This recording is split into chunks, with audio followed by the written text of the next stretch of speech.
Ishu ya Mohamed Hussein Shabalala Zimbwe Junior ilishika kasi sana hii weekend, ambapo sisi tulikuwa na mambo mengi sana ya kufanya Kawe. Ishu ya Mohamed Hussein Shabalala Zimbwe ilikuwa ndio ishu ambayo imetrend na inazungumzwa sana. Ulisikia mahali watu wanazungumza sana Zimbwe na nimeiona sasa Zimbwe Junior, taarifa zilikuwa zinaenezwa zaidi mitandao. Unajua mitandao sasa hivi ina nguvu sana. Taarifa zilikuwa zinaenezwa sana kwamba bwana Zimbwe bwana amegoma kucheza mpaka alipwe pesa zake. Anaidai Yanga. Unashtuka? Hujashtuka? Bado hujashtuka? Naona madeni mbalimbali kwa wachezaji. Bado hujashtuka. Sasa kwamba kinachopelekea Zimbwe kuto kucheza Yanga, acheze Chadrak Boka Isaka Mede. Bana ni Zimbwe kuwadai Yanga Afrika, ndio maana amemwambia bwana paka mnimalizie mzigo wangu ndio utacheza. Sasa sio kwamba wamemweka pendi. Sisi tulikuwa tunafahamu Zimbwe ni majeruhi na hatujawahi kuripoti taarifa kama hiyo, lakini jana clarification imetoka kwa manager wake ambaye anamsimamia mchezaji mwenyewe Mohamed Hussein Shabalala. Hapa alikuwa anampigia simu, anasema kwenye kikao. Tulikuwa nataka tusikie sauti yake. Anasema huyu ni Carlos Mastermind ambaye anasimamia wachezaji wengi sana kwenye ligi yetu, wengi mno. Tatu wataje, ni wengi sana. Hadi kina Anthony Mligo yuko pale Simba, kina Kibu Dennis kipindi kile, wote hao Carlos Mastermind alikuwa anawasimamia. Sasa ameweka hapa taarifa kwenye ukurasa wake wa Instagram, anasema napokea simu nyingi sana na SMS concerning hii kitu kuhusu Mohamed Shabalala. Anasema Mohamed Zimbwe alipata majeraha kwenye mechi ya ligi dhidi ya Mbeya City pale KMC Complex na klabu ilitoa hii statement. Anaendelea na matibabu vizuri, hajawa 100% fit, ndio maana hatumiki. Mohamed haidai klabu ya Yanga. Huyo ni meneja ndo anazungumza jamani. Nyie mnaokota taarifa zenu wapeleka mitandaoni. Sasa meneja anaweka vitu bayana. Anasema Zimbwe haidai klabu ya Yanga, amelipwa tayari 100% kwa maana Yanga paid 100% of his signing on fees and all the agreed remunerations. Yaani vitu vyote walivyokubaliana amepatiwa. Unapata vizuri Yeah.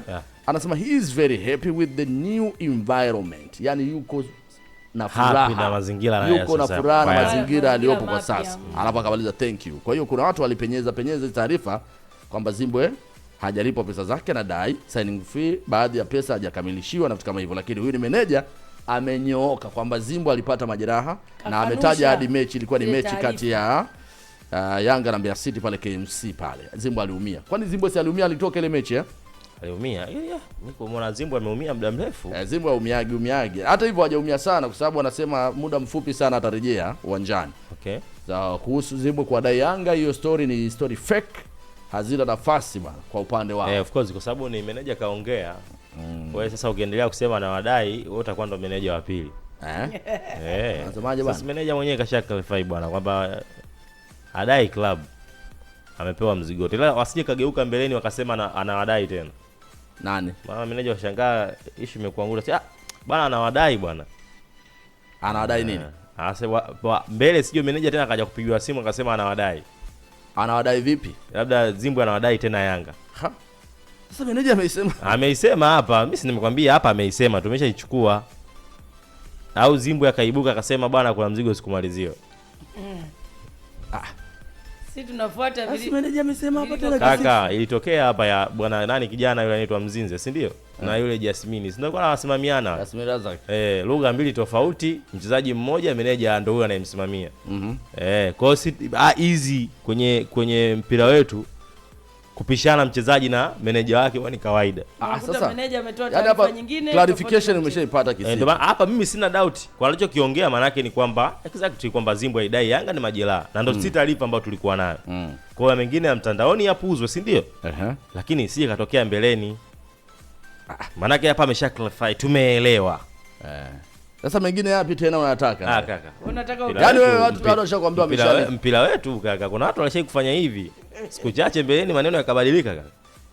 Sasa meneja amesema hapa. Kwani alizungumza na hivyo alikuwa na kiongozi vipi? Nani? Wewe meneja, wewe unamwamini nani? Namwamini meneja huyo, lakini hawa meneja na wachezaji kuna wakati hapo wanapishana wenyewe. Nakuuliza swali, wewe pressure yako inatoka wapi? Meneja na wachezaji kuna muda wanapishanaga wenyewe. Kisiki.